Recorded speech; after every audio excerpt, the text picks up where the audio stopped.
तपोभूमी आज तुम्हा सर्वांना जी दिसते आहे, त्याचा जो विषय चालू झाला तो या सगळ्या नेत्यांच्या समोर. आणि आपणा सर्वांना सांगतो, रवी सीताराम नाईक म्हणून आज तपोभूमी आज आपल्या सर्वांना दिसते आहे. त्यांनी शक्य नाही ती गोष्ट त्या काळात शक्य करून ठेवली आणि ब्रह्मानंद स्वामीजींना जो दिलेला शब्द होता तो त्यांनी पाळला.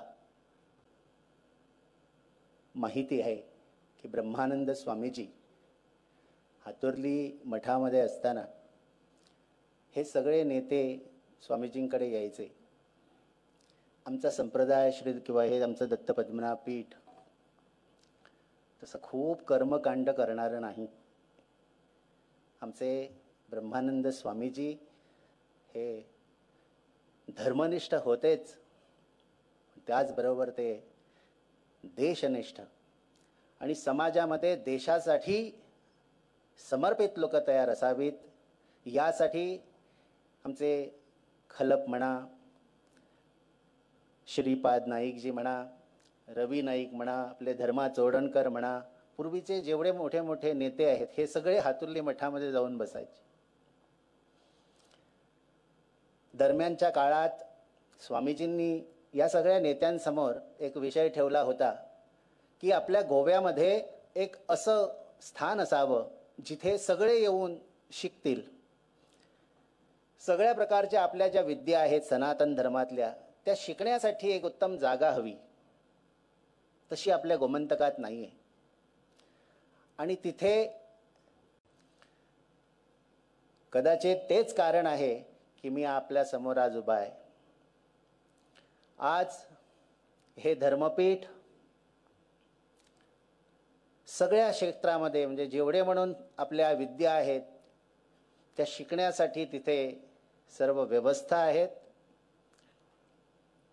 रवीजी हे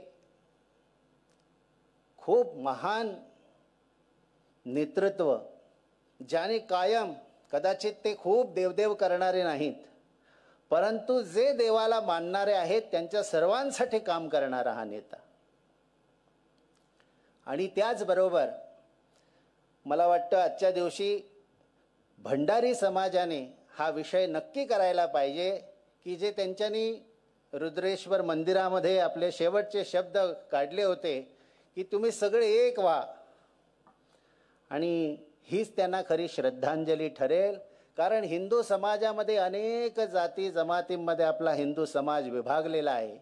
जोपर्यंत हिंदू समाज एक होणार नाही, या सगळ्या जाती जमातीच्या पलीकडे जाऊन आम्ही सगळे भारतीय, आम्ही सगळे गोमंतकीय असा विचार जोपर्यंत आमच्या डोक्यात येणार नाही, तोपर्यंत मला वाटतं हे जे मोठे मोठे नेते आहेत आपल्यासोबत ह्यांचं स्वप्न साकार होणार नाही.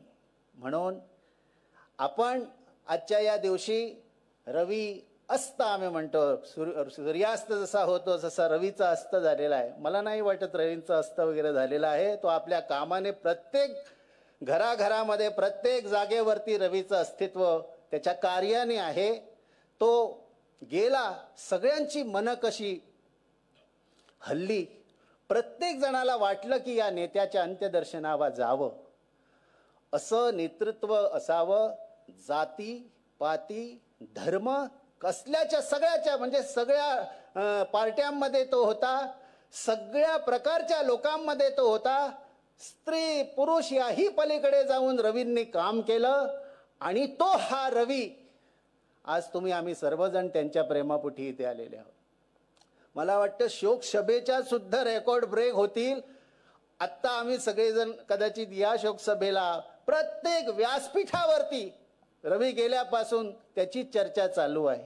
आम्ही सामान्यातल्या सामान्य लोकांकडे जोडलेले आहोत, त्यामुळे लोकांकडून जो स्वर येतो तो हाच येतो की सगळ्यांच्या डोक्यात रवी अजूनही आहे आणि तो तसाच राहील. जाता जाता एवढंच सांगतो, आज स्वर्गातला जो देव इंद्र आहे तोही कदाचित तेच सांगायला आलेला असेल. तो स्वर्गामध्ये नाही आहे, आज देवेंद्र जिथे आहेत त्या लोकांमध्ये तो इथे वास करतो आहे.